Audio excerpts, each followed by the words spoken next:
Ndabaramukije bene data bakunzi, amahoro ya Kristo Yesu nabane namwe aho muri hose kw'isi yose. Muri kumwe na Françoise Habonayo, ndasubiye guha icubahiro Imana data wa twese kuko isuye kuduha uyu mwanya kugira ngo tuganire ku ijambo ry'Imana. Haleluya. Uyu munsi rero ndabazaniye ayandi makuru Kristo Yesu yangoye kungirira neza akamenyesha. Narababwiye ko igihe cyose umwami azomarira ijambo nzoza ndabasangize namwe. Muri iyi minsi nagize yerekwa canke ishurirwa sinzi ngene bivuga, imbwira ibintu byanteye ubwoba kandi bintera n'isoni, numva umenga simfise naho nobihera mu kubivuga, ariko reka mbanze senga Imana. Data mu izina rya Yesu Kristo ndagushimiye cyane kuko ari wowe Mana waduhamagaye, kandi mwami Yesu we ukoresha uko ushaka. Ndagushimiye mwami Mana ku butumwa wampaye kuza kubwira umugeni wawe. Mwami Yesu ngwino ufashe rero undongora, uzoba ukoze mu izina ryawe ryera, amen. Muri iyi minsi sinibuka itariki ngo hari ryari, mugabo nta minsi iheze nabonye narose mbona turi ahantu, mbona hari umugore yasa nkaho ariko arigisha, avuga ngo ngomba ndababwire. Ndabona ari bakeya bariko baramukurikira, hanyuma avuga ngo ngomba ndababwire ngo ingene ngo umuntu tunakoresha Kiswahili ngira ngo ingene umuntu ngo anaweza kujitosheleza ngo adakeneye umugabo. Muri indi jambo ngo ni gute umuntu w'umukobwa cyangwa umugore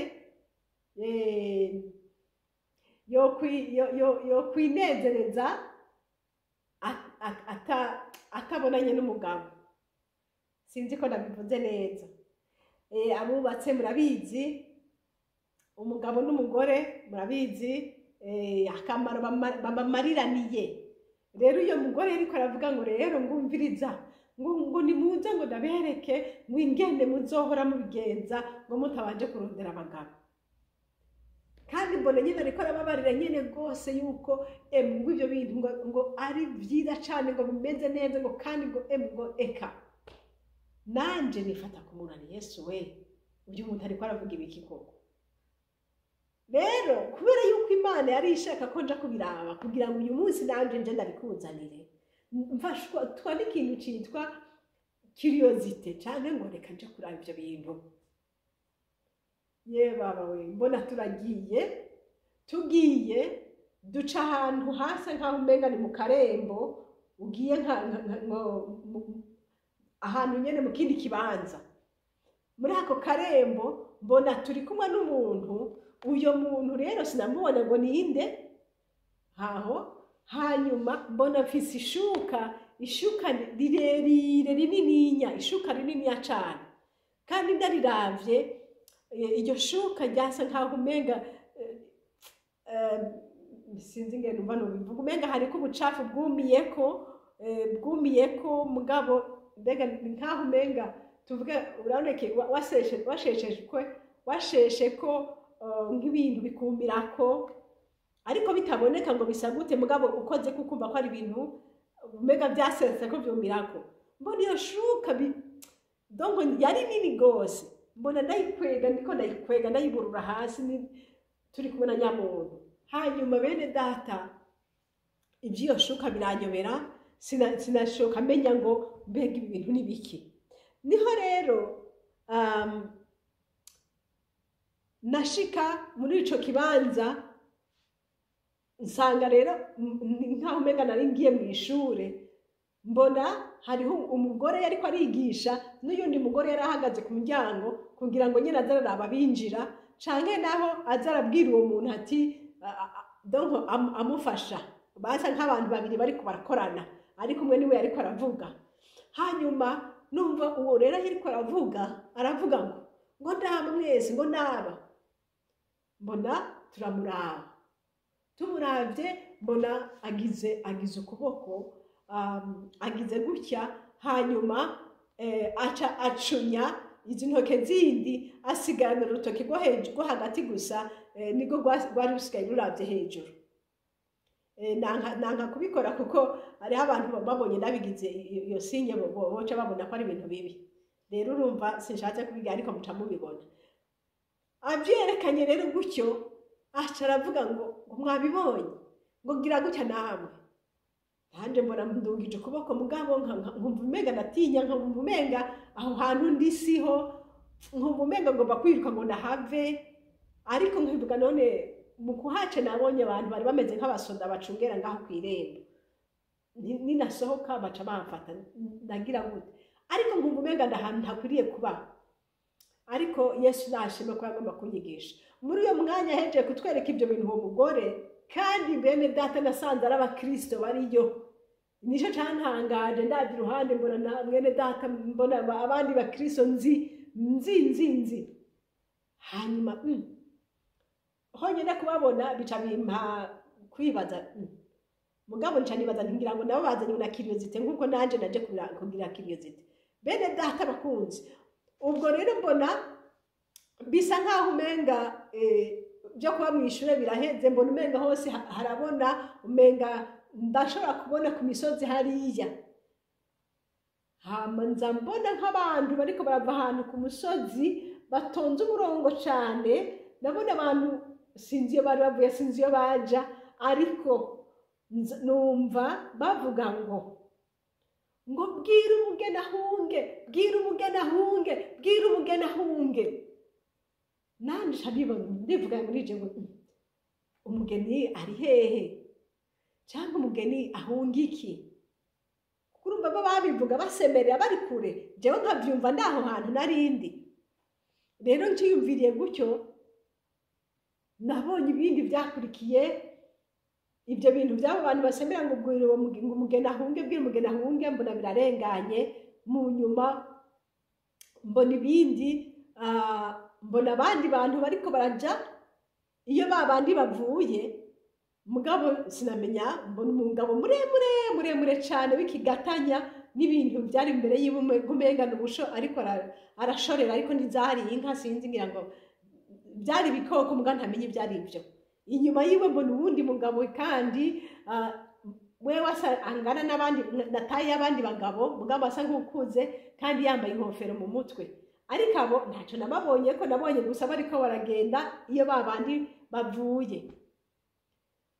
Bene data, ubwo bimeze gutyo, nzambona rero umwe mu bo twari duhagararanye hahandi, mbona arirutse arahunze nk'aho agenda kwinyegeza.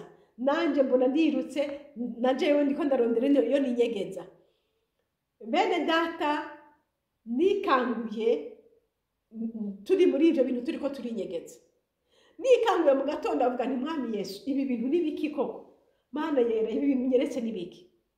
Nagomba nkubwire mugeni wa Kristo, haleluya, mugeni wa Kristo, wowe uzi kuri kuraja mw'ijuru, wowe uzi ko Yesu Kristo yaguhamagaye ukabura umuntu w'Imana. Hariho ibintu Yesu yambwiye ngo hunga, ngo bwira umugeni ahunge, bwira umugeni ahunge, bwira umugeni ahunge. Bene data, ahunga iki? Ahunga iki? Ndakubwira ngo hunga ubusambanyi mwene data, hunga ubusambanyi. Uri umukristo, hunga ubusambanyi. Hariho ibintu byitwa mu kwikinisha, babivuga mu Kinyarwanda ngo kwikinisha, mu Gifaransa bavuga ngo masturbation. Ibyo bintu yariko arerekana gutya, yerekana uru rutoki mugonye n'abariko rusigara ruhagaze, izindi zose zuname, ni ibintu ngo bibi cyane, je ntabwo ndarinzi. Abanyumvise baramyumvise ngo ni ibintu bibi cyane, by'ibitutsi by'ibishemu bitagira inomero, ariko bisobanura ku ibintu bitari byiza. Uyo muntu ariko arabigisha ngo hera ingene muzohora mubigira, ngo kugira ngo ntimukenera abagabo. Ndiko nakubwira wa mugore we, witirira izina rya Kristo Yesu, ukabukikora ibyo bintu. Yesu amarembo nakubwira ngo hunga, urapfuye. Hungira mu maraso ya Yesu, ugene usaba imbabazi, waracumuye. Abantu mwese mukora ibyo byaha bimeze uko, Imana irambwiye ngo hunga, mugeni wa Kristo, wicaye mu biki? Hunga ubusambanyi. Urasambana wowe wiyumvira ngo nta wundi mugabo muba muryamanye, ngo nta n'ukeneye. Utamukeneye n'ibyo nubireke, kuko ntaco birimwo, byose n'ubusa. Umviriza nkubwire, Yesu yambare ngo nabwire ngo umugeni ahunge. Iyi niyo message ndakuzaniye. Ufise umugabo ariko ukagenda kwisambanya ku ruhande, Imana igutabara. Ntawe ufise ariko ukagenda kwisambanya, Yesu agutabara. Ijuru rirugaye kuri wewe, nutahunga wa muntu w'Imana we, birakugoye. Ni byinshi ubusambanyi butagira uko bungana. Hariho ibindi bintu abantu bazana, urumviye wewe ariko arerekana ibyo gukoresha intoke, ariko hariho ibindi by'ubundi bwoko bubi bunuka buboze. Imana yanyeretse iriya shuka ndende, Yesu we, iri ku bicafu, ubwo busambanyi bwose. Ndakubwire ngo Data byose abifise ku mugaragaro. Kangahe wabikoze, kangahe wabigize, hehe wabigiriye, byose biranditswe. Hariho igishuka kirekire kiri ku bucafu, Data aragifise, mwese azobereka tehe. None rero nje imbere yanyu ndabasaba ngo ubucumva ibi bintu ihane. Mugore we ihane, mukobwa we ihane. Ndibuvuge n'abagabo baranyumva, umuntu wese ariko arakora ibyo bintu by'ubusambanyi byo kwisambanya, wihane, kuko nta kinyegejwe mu nyongazima. Mugore we wihane. Uvuga ngo nta mugabo ukeneye, ngo urabyishoborera, warazimiye. Hindukira, Yesu agutabara. Yesu agutabara. Yesu agutabara. Ibisigaye bene Data bakunzi, kuntu kwisambanya cyangwa gusambana n'umuyaga birimo uburyo bwinshi cyane. Sinobivuga hano, sinobiheza, ariko birimo uburyo bwinshi cyane. Hariho n'abandi basambana n'abantu mu byiyumviro. Ubu uye tekinoloji yaraje, abantu uhagarara ngaho aha muri iki gihugu ugasambana n'umuntu ari mu Burundi cyangwa ari muri Amerika, ukoresheje iki? Izi telefone. Bene Data bakunzi, abadayimoni bazukurutse, baduze, bazanywe no kurimbuza abana b'Imana, bazanywe no kugwisha abana b'Imana. Ndabinginze bene Data, mube maso, muhagarare magabo, mugaruke ku Mwami Yesu. Ubutumwa yampaye Data we twese n'ubwo ngo hunga, ngo bwire umugeni ahunge. Uko niko yambariye. Bwira umugeni ahunge. Hungira muri Yesu. Hunga.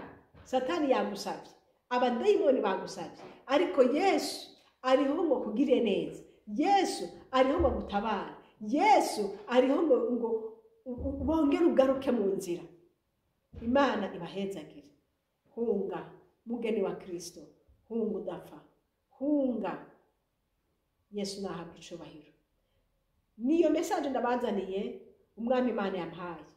Iriya shuka ikwingana yari ndende, iri kw'ibyo wakoze byose ubikoze mu buryo butari bwo, Imana itanezererwa.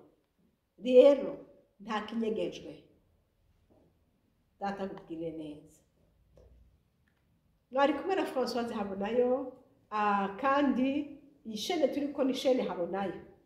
Icyo nifuza nuko umuntu wese nuronka umwanya ukumva ubonye imburi, ukabona ko bisangiza mwene Data, mubwire, murungikire, cyangwa nutamurungikire ubimubarire, ubimubwire, kuko Data yambwiye ngo abantu benshi bariko barazimira, bariko baratakara. Satani yarabasabye kandi yarabafashe, bashishikara kuririmba, bashishikara gukora nkaho umenga bariko bakorera Imana, naho kumbure baratakaye kera.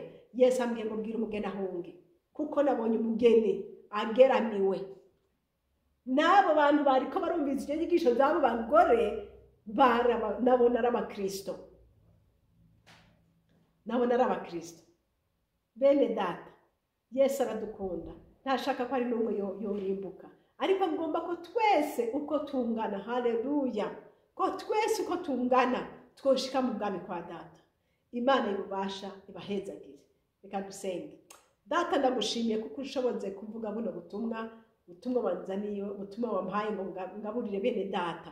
Mu izina rya Yesu Kristo ndakwinginze papa mwiza kugira ngo uwihanye wese umuharire, n'ubundi wese agishidikanya mwami Imana mwemu wawe amugendere amwigishe guca bugufi no kwihana mu izina rya Yesu. Amen.